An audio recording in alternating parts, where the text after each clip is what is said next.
అంటే రోజు రెగ్యులేటర్ బంద్ చేయకుండా పడుకున్నారనుకోండి, అది లీక్ అయిందనుకోండి, సో ఒక్కసారిగా పేలే అవకాశం ఉంటుంది గ్యాస్ లీక్ అయిన. మీకు మనకు నాలెడ్జ్ అనమాట. అంటే మేము తెలిస్తే ఎంత ఈజీగా ఆడుకుంటాం. చాలా మంది ఊర్లలో కానీ ఇక్కడ మీరు భయపడి పారిపోతారు లీక్ అయినప్పుడు. సో సింపుల్ టెక్నిక్ తోటి ఆడతారు అనమాట. మీరు కూడా అట్లా ఏదైనా మీకు అవకాశం వచ్చినప్పుడు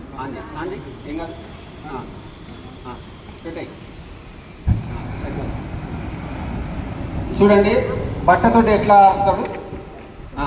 అంటే ఇది ఏం మెథడ్ చప్పట్లు కొట్టండి. ఇది ఆక్సిజన్. మనకు ఫైర్ కావాలంటే 3 ఎలిమెంట్స్ కావాలండి: heat, oxygen and combustible material. Heat ఏంది అక్కడ, అది ఈ కంబస్టబుల్ మెటీరియల్ ఏంది గ్యాస్. ఈ వాతావరణంలో 21% ఉంది. ఈ మూడింటి మధ్య రసాయనిక చర్య జరుగుతుంది. ఈ రసాయనిక చర్యను ఏం చేస్తున్నాం మనం? ఆక్సిజన్ కట్ చేస్తున్నాం. ఆ బటన్ దాని మీద కప్పడం ద్వారా ఆక్సిజన్ ఏమవుతుంది? కట్ అవుతుంది. కట్ కావడం ద్వారా ఈ chemical reaction, chain reaction cut అవుతుంది. ఓకే, సో ఈ చిన్న బేసిక్ టెక్నిక్ మీద పెద్ద పెద్ద ఫైర్లను కూడా ఆడుతుంటారు. ఓకే, ఎవరైనా చేస్తారా?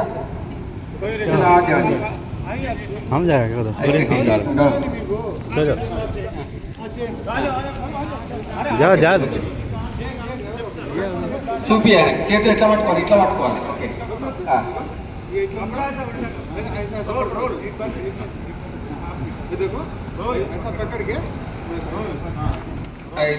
ఎక్కడి నుంచి గాలి రాకూడదు, గాలి పోకుండా మీరు కవర్ చేస్తూ ఉండాలి.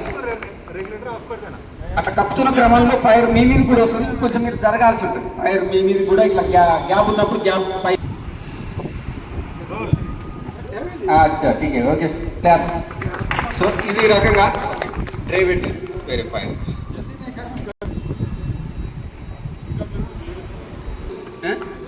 Okay good. ఇది మీరు భయపడతారు. భయం చేత మన దగ్గరకు ఆ మంట మనకు అంటుకోకుండా మనం సరైన టూల్స్ తీసుకొని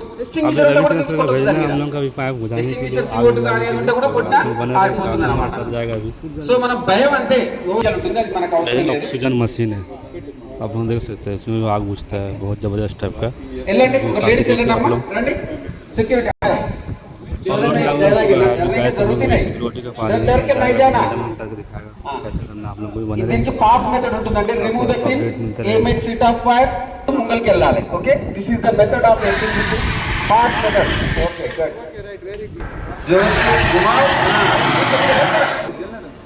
తర్వాత పిలిచడం ద్వారా ఏ టాక్సీకి ఏం కావు, మనం ఏం చనిపోయాము. అవి టాక్సీకి ఏం కావు. డస్ట్ ఉంటుంది, డీసీపీ కొద్దిగా తుమ్ములు వస్తాయి. కొద్దిగా పీలిస్తే మళ్ళీ నేచురల్ ఎయిర్కి వచ్చేస్తే కామన్గా అయిపోతారు. పీల్చడం వల్ల ఏం ప్రాణహాని ఏముండదు. మేడం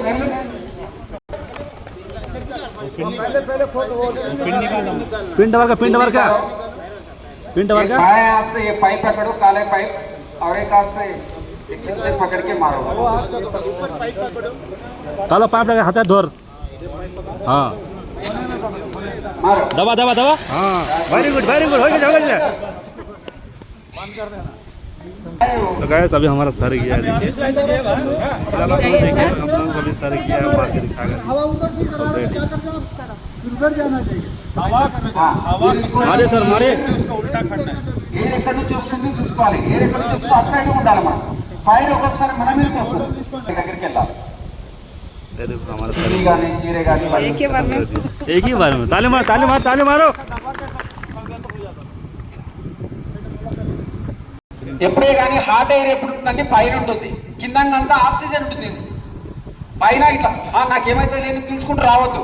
30 మీటర్స్ కన్నా ఎక్కువ దూరం ఉంటే ఏమైతే 30 ऐसा नहीं, नीचे से ऐसा जा ऐसा. जाओ, छोटा बच्चा कैसे जाता है? जाओ ऐसा. जा अब उधर देख.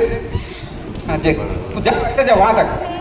ఓకే, ఇది లైఫ్ సేవింగ్ అండి. మటుకు మీ బెడ్రూమ్